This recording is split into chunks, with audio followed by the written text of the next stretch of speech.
Bonjour, bienvenue sur la chaîne Dans la peau du naturo. Vous pouvez retrouver tous mes conseils de santé, toutes mes habitudes, tout ce que je peux partager avec vous également sur mon site qui s'appelle soinnature.fr.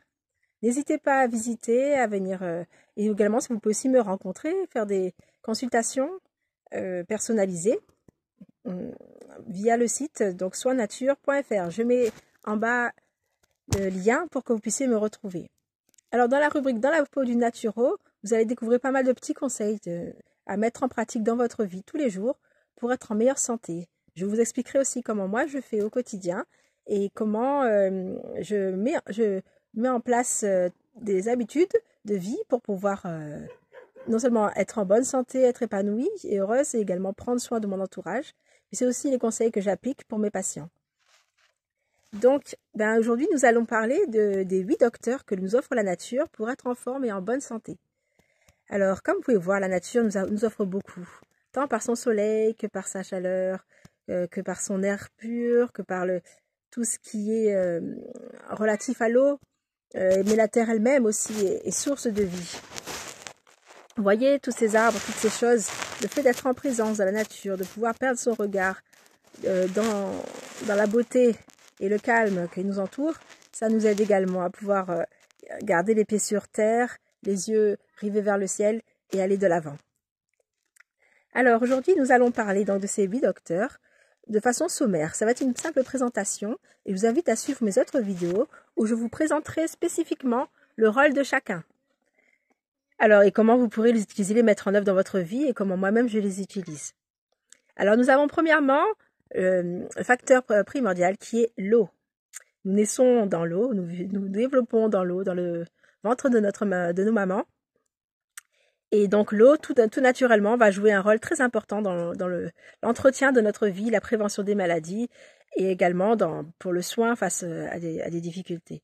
Alors n'ayez pas peur de l'eau.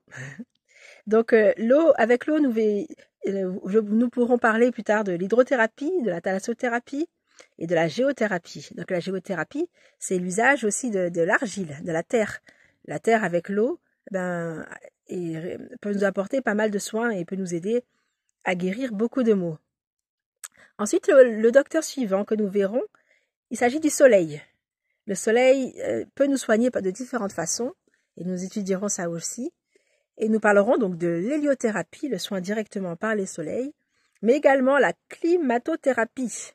Comment choisir aussi les climats qui nous conviennent pour être en bonne santé. Il sera intéressant aussi de découvrir le docteur qui est le docteur du mouvement. Donc ce docteur-là, il s'agit de l'exercice physique. L'importance de l'exercice physique pour être en santé, même si ce n'est plus à démontrer, il y a encore des choses à dire sur comment le sport peut nous aider à guérir de pas mal de maux. Et pas forcément le sport, mais aussi les petits travaux manuels de la vie de tous les jours qui peuvent nous aider à lutter contre la maladie ou à guérir quand on est déjà malade. Également, l'exercice physique va agir aussi sur nos maladies mentales aussi. Et l'exercice physique va souvent nous amener à pouvoir profiter de la nature. Et la nature en elle-même est déjà un grand médecin dans son ensemble. Nous parlerons aussi du docteur qui est indispensable à la vie, tout comme l'eau, sans lequel nous ne tiendrions pas plus de quelques minutes. Il s'agit de l'air. Et oui, sans l'air, que serions-nous? Et l'importance de la respiration et comment nous pouvons développer davantage nos capacités respiratoires pour prévenir de nombreuses maladies et guérir aussi. Nous parlerons également de celui d'un des médecins fondamentaux que nous ne pourrions pas ignorer, comme l'a dit Hippocrate, que ton aliment soit ton médicament. Alors évidemment, la diétothérapie, si on pourrait dire aussi l'alimentation tout simplement, si elle est bien équilibrée, si elle correspond à nos besoins, à nos spécificités et à notre, on veut dire aussi à notre parcours ancestral, autrement dire aux habitudes que nos ancêtres avaient, elle peut être vraiment un atout majeur pour être en bonne santé. Alors c'est pas toujours évident de savoir comment rééquilibrer son assiette et quoi manger, à quel moment et comment faire pour que ces aliments, même aussi bons soient-ils, puissent ne pas nous nuire, mais au contraire nous construire. Alors nous parlerons également des bienfaits dans une prochaine émission sur l'alimentation. Nous parlerons aussi de la tempérance. Alors la notion de la tempérance est peut-être moins connue, c'est aussi un docteur. On dit il est dans la nature dans le sens où il fait partie des lois de la nature qui est refuser tout ce qui peut nous nuire et choisir tout ce qui nous construit. Alors oui, dans la nature, c'est vrai que les animaux eux-mêmes s'éloignent de tout ce qui leur est nuisible. Mais nous les humains, sommes-nous toujours aussi sages? Je crois que nous parfois on joue beaucoup avec le feu, hein. Et parfois on tente un peu le diable quelque part, hein.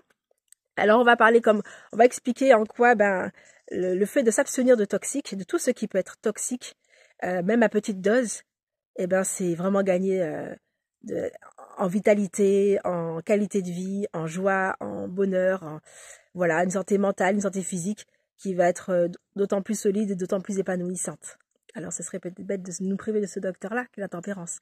Mais également, on va voir aussi que même parmi les bonnes choses, il est intéressant de ne pas en faire un excès, mais d'avoir la juste mesure pour que les bonnes choses ne deviennent pas non plus pour nous des pièges. Et enfin, le dernier des docteurs qui finalement est capital. Nous sommes à la fois des personnes composées d'un corps, mais aussi d'un esprit. Alors on dit bien un esprit sain dans un corps sain. Alors comment avoir un esprit sain? C'est important de soigner son esprit, son mental. Et pour ça, il faut bien le nourrir. Il faut pouvoir aussi l'entretenir et il faut aussi le protéger. Alors on va voir comment prévenir les maladies mentales, les maladies psychologiques, comment entretenir son esprit, comment nourrir son esprit. Quelques pistes, parce que bien entendu, ça reste aussi la liberté de chacun. On ne peut pas avoir des règles pour tous. Mais en tout cas, moi, je vous partagerai quelques expériences que moi je vis et qui pour moi me fortifient. En tout cas, j'espère que ces différentes émissions vous intéresseront, qu'elles vous feront du bien. Ce sera pas que du blabla, ce sera pas que de la théorie. Comme vous voyez, je suis nature, je parle comme avec mon cœur. Ce sera vraiment de l'expérimental. Je vous montrerai quelques exercices physiques que je fais pour être en forme, quelques exercices respiratoires. Je parlerai aussi du repos, l'importance de bien se reposer, de respecter le rythme circadien pour être en forme. Je vous parlerai aussi de comment je m'alimente et sur quoi je me base. Et également, tous les soins qu'on peut faire avec l'eau, comment profiter au maximum du soleil, bien que là, j'ai pas choisi la meilleure heure pour pouvoir vous parler. C'est la fin de la journée. Vous voyez un petit peu mon visage fatigué avec les ombres de la fin de journée. Mais en tout cas, je vous parlerai un petit peu de toutes ces choses qui sont faciles à mettre en place dans notre vie au quotidien et qui peuvent vraiment faire la différence. Voilà, et bien je vous dis à bientôt pour la prochaine émission où on parlera dans détail de chacun de ces points. Alors je compte sur vous. Et n'hésitez pas à vous abonner si vous avez aimé ma vidéo et à mettre un like. À bientôt!